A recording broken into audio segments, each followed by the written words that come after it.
Okay guys, watch my robot vacuum clean under things that haven't been cleaned under for a long time. It's amazing.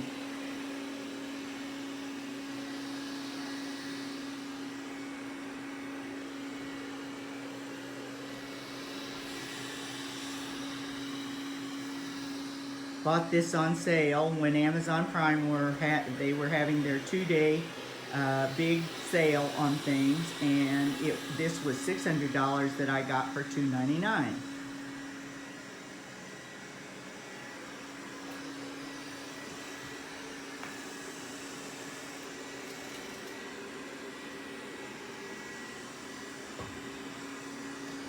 I'm just amazed at how when it runs into a leg or anything that could be a problem, it works itself around it and keeps on going. And this is so different than what the first ones were like.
Пойдем, посмотрим.